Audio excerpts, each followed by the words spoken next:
이 강의 맨 앞부분에서 대칭 이야기하다가 군 이야기로 넘어가기 직전에 방정식의 대칭성에 대해 살짝 언급만 하고 잠시 미루어 두었는데 아직도 기억하는 분 있나요?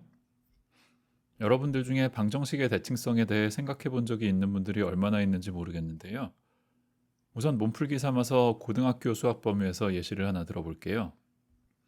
실수값을 갖는 변수 x, y, z가 있는데 셋 다 0 또는 양수이고 셋을 다 더하면 1이라는 조건을 만족한다고 해요. 이때 함수 fxyz는 x제곱 y 더하기 y제곱 z 더하기 z제곱 x, 이 함수의 값이 최대가 되게 하는 xyz 순서쌍을 구하시오 라는 게 문제인데요. 이게 보기보다 조금 어려운 문제인데요. 본격적으로 풀기 전에 문제를 보자마자 혹시 x, y, z 값이 모두 같은 경우가 답이 되지 않을까? 라고 짐작해 본 분들 있죠? 왜 그런 짐작을 하게 되는 거죠? 문제의 대칭성이 있기 때문인데요. 문제의 조건도 함수 f도 x, y, z를 순환시키는 방향으로 변수를 바꾸었을 때 변하지 않는다는 거죠. 아쉽게도 x, y, z가 같은 건 답이 아니에요. 그래도 문제가 가진 대칭성을 활용할 수는 있는데요. 문제의 조건을 만족하는 x, y, z 변수가 살고 있는 삼각형을 세 조각으로 나누어서 한 조각에서만 문제를 풀면 다른 두 조각에서도 똑같은 식으로 문제가 풀려야겠죠. 정답이 무엇인지는 아직 모르지만 대칭성으로 연결된 세 개의 답이 한꺼번에 함께 나올 거라는 사실은 의심의 여지가 없어요. 우리가 물리를 공부하면서 마주치는 방정식들 중 가장 많은 비중을 차지하는 건 미분 방정식이죠. 미분 방정식을 풀 때도 대칭성을 활용할 수 있어요. 여기 조금 유명한 2차 미분 방정식이 있는데요. 우변에 등장하는 상수 람다는 x 절대값이 무한대로 갈 때 경계 조건을 맞추기 위해 조절해줘야 하는 상수이고요. 이 방정식의 물리적인 의미가 무엇인지, 이 방정식을 푸는 테크닉으로는 어떤 게 있는지 여러분들이 이미 알고 있으면 편하지만 몰라도 별 상관은 없습니다. 지금 우리한테 중요한 건 이 방정식이 대칭성을 가지고 있다는 사실인데요. x를 마이너스 x로 보내는 좌우 대칭 변환을 가했을 때 이 방정식이나 경계 조건 모두 변하지 않는다는 말이죠. 그렇기 때문에 어떤 fx가 이 방정식의 해가 된다면 함수의 그래프를 좌우로 뒤집어서 나오는 f-x도 역시 해가 될 수밖에 없어요. 그러면 동시에 해를 두 개 얻는 건가? 그런지 안 그런지 조금 따져봐야 하는데요. 여기 적은 것처럼 우함수, 기함수 조합을 취해봐요. fx가 처음부터 우함수 또는 기함수였으면 두 조합 중 한쪽은 0이 나오게 되고요. fx가 우함수도 기함수도 아니었다면 두 조합은 서로 다른 함수를 주겠죠. 아무튼 이렇게 조합을 취함으로써 모든 해를 우함수 또는 기함수로 다시 쓸 수가 있어요. 그 말을 뒤집으면 이 미분 방정식을 풀기 시작할 때부터 우함수해와 기함수해를 따로따로 찾아 나서도 된다는 말이죠. 실제로 그렇게 합니다. 다음 예시로 넘어가서 여러분들 중에 전자기학을 다 공부한 분들은 전자기장을 포텐셜과 연결하는 방식을 기억할 거예요. 여기 가운데 써놓은 식이 친숙하게 다가올 텐데요. 이 식이 의미하는 바가 무엇인지를 아직 벡터 미적분학을 충분히 배우지 않은 친구들에게 설명하려면 어떻게 해야 할까요? 정의에 입각해서 성분을 하나하나 나열하는 게 기본이죠. 사실 1865년에 맥스웰 선생이 처음 맥스웰 방정식을 정리했을 때만 해도 아직 벡터 표기법이 확립되지 않아서 성분을 일일이 나열할 수밖에 없었어요. 하지만 지금 여러분한테 가운데 있는 두 줄 대신에 오른쪽에 있는 6줄을 매번 반복해서 적으라고 하면 생각만 해도 끔찍하죠. 한 걸음 더 나아가서 아인슈타인 선생이 상대론을 정립하는 과정에서 가운데 있는 두 줄을 조금 더 줄여서 여기 왼쪽에 적은 것처럼 한 줄로 요약할 수 있었어요.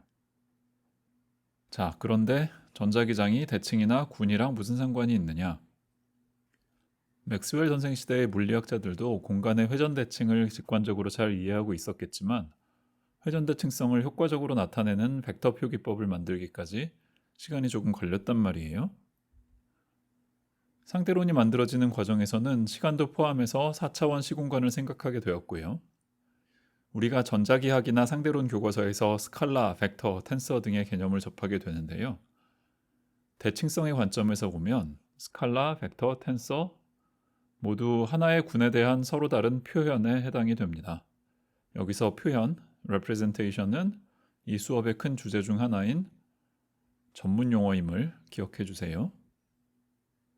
방금 방정식의 대칭성 이야기를 하면서 물리 예시도 조금 들긴 들었지만 그 전에도 그랬고 앞으로도 한동안은 제법 추상적인 수학 이야기를 계속할 수밖에 없는데요. 너무 수학만 계속하다 보면 우리가 처음에 왜 이런 수학을 배우기 시작했는지 잊어버릴 수도 있으니까 본격적으로 수학으로 들어가기 전에 잠깐 시간을 내서 물리에서 중요한 역할을 하는 대칭성이 어떤 것들이 있는지 쭉 한번 살펴보겠습니다. 물리를 하기 위해서 제일 먼저 필요한 게 시간과 공간이죠. 시간과 공간의 수학적 모형 중에 가장 간단한 걸로 실수의 집합 R에 거듭 제곱을 사용해요.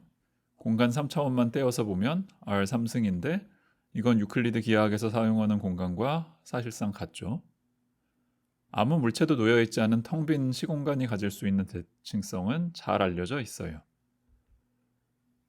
첫째, 시간의 평행이동. 오늘 실험한 결과와 내일 실험한 결과가 같다. 제가 직접 실험해보면 결과가 종종 달라지기도 하던데 그건 아마 시간 탓이 아니라 제 탓이겠죠. 둘째, 공간의 평행이동. 내 방에서 실험을 하나, 내 옆방에서 실험을 하나 결과가 같다. 셋째, 공간의 회전. 실험실 테이블을 옆으로 살짝 돌려놓고 다시 실험해도 결과가 같다. 각각의 대칭성에 대해서 가능한 변환들이 속한 군을 정의할 수 있어요. 시간 또는 공간의 평행이동은 가환군을 이루고요. 공간의 회전은 비가환군을 이루죠. 참고로 영어 단어 translation을 병진으로 번역하기도 하는데 병진이 물리교과서 말고 다른 데서 잘 안 쓰이는 단어인 것 같아서 저는 평행이동이라고 번역을 했어요. 한 단계 더 나아가서 특수상대론에서 배우는 로렌츠 변화는 시간 1차원과 공간 3차원을 아우르는 일종의 회전 변환의 4차원 확장판이라고 볼 수 있겠어요.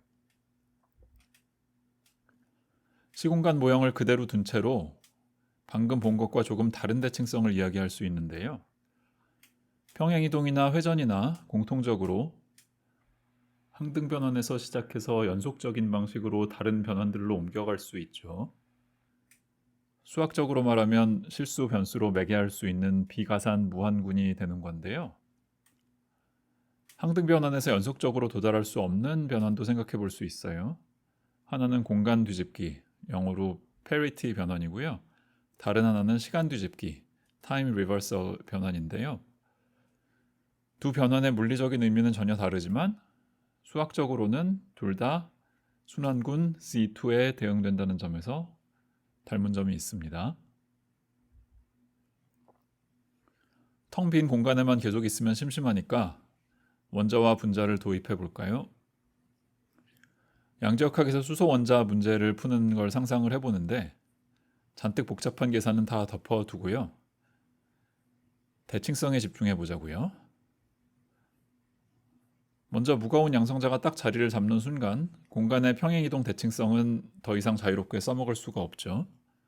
반면에 양성자를 공간 좌표의 원점에 두고 그 주위에서 움직이는 전자를 기술하는 슈레딩거 방정식을 푼다면 공간의 회전에 관한 SO3 군은 여전히 사용할 수 있어요. 실제로 수소 원자 문제 푸는 과정에서 소위 구면 조화 함수라는 게 등장하는데요.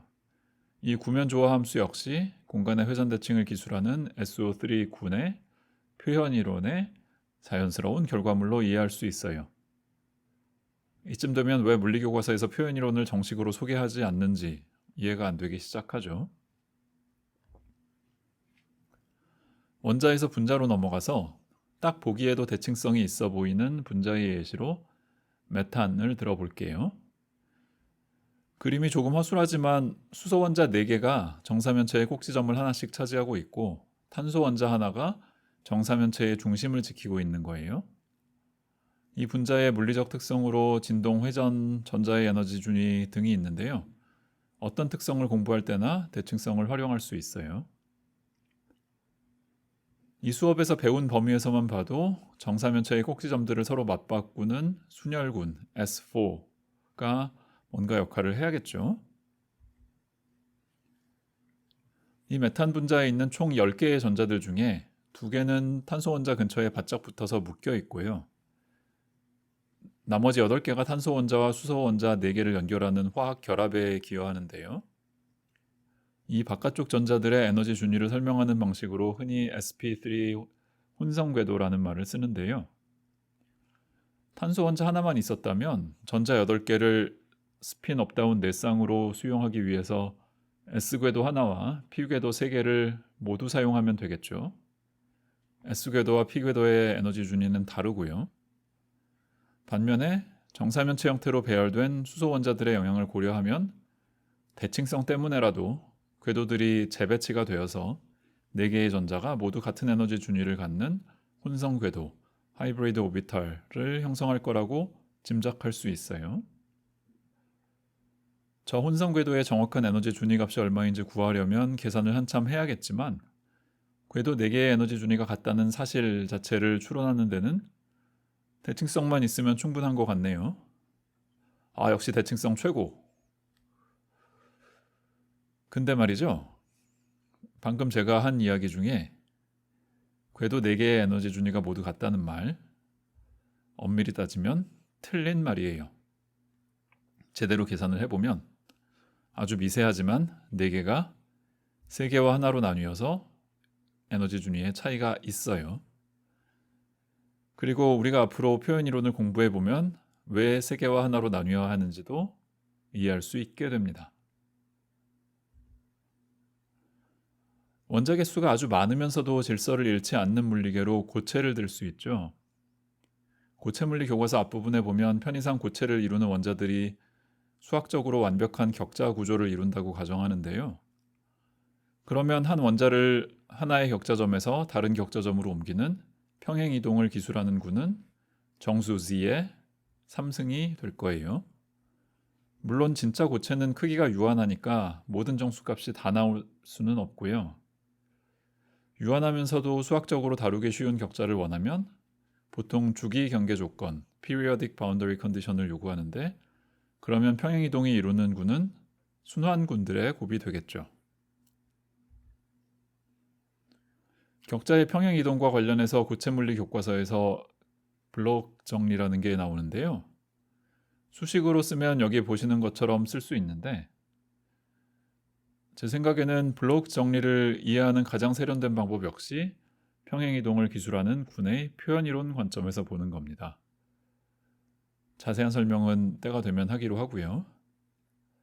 마지막으로 고체의 대칭성 중에는 평행 이동 말고도 적당히 방향과 각도를 맞춘 회전 대칭도 있는데 오늘은 생략하고 넘어가겠습니다. 물리학의 대칭성 이야기 중에 마지막 부분은 소립자 물리학에서 따왔습니다.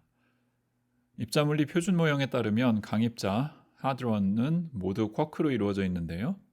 그 중에서도 가벼운 쿼크, 업, 다운 스트레인지 3개가 이루는 강입자들 사이에는 근사적으로 성립하는 플레이버 대칭성이라고 있어요. 이걸 맛 대칭성으로 번역해야 되는지 향기 대칭성으로 번역해야 되는지 잘 모르겠는데요. 아무튼 쿼크 3개 모두 질량이 없었으면 플레이버 대칭성은 정확히 SU3가 되었을 테고 대칭성으로 연결된 입자들의 물리적인 성질이 완벽히 같았을 텐데 실제 자연계의 쿼크들은 제각각 다른 질량을 가지고 있어서 플레이버 대칭성은 근사적으로만 성립하는 대칭성이 됩니다. 입자물리를 공부할 때 마주치게 되는 또 다른 대칭성으로 소위 게이지 대칭성이라는 게 있는데요. 게이지 대칭성이 이론적으로는 다른 대칭성들과 비슷한 면이 있는데 지금 당장 설명하기는 곤란한 뭔가 이유가 있어서 직접 실험적으로 관측할 방법이 없어요. 그럼에도 불구하고 오늘 여기서 게이지 대칭성을 언급한 이유는 자연계의 4가지 기본 힘 중에 입자물리 표준 모형에 들어가는 3가지 힘은 모두 게이지 대칭성의 지배를 받는다는 사실을 언급하고 싶어서였습니다. 오늘 수업에서 다룬 이야기의 양이 결코 적지 않았는데요. 이제 그만 요약해서 정리하고 마무리하겠습니다. 첫째, 대칭의 개념을 잘 정의하려고 노력해서 어느 정도 성과를 거뒀고요. 둘째, 대칭 개념이 수학의 군과 잘 맞아떨어진다는 사실을 확인했고, 셋째, 군의 분류 방식과 기본적인 예시 몇 가지를 들었어요. 넷째, 물리학에 등장하는 방정식을 풀 때 대칭성을 활용한다는 게 어떤 뜻인지 살짝은 살펴봤고요. 마지막으로 물리학에서 가장 많이 다루는 대칭성들이 어떤 게 있는지도 알아봤습니다. 특히 뒷부분에 한 이야기들은 제대로 설명을 다 한 건 아니고 예고편만 보여드린 셈인데요. 앞으로 군과 표현에 대해 조금 더 자세히 공부하고 싶은 동기부여가 되었는지 모르겠네요. 되었다면 다음 강의에서 또 뵙겠습니다.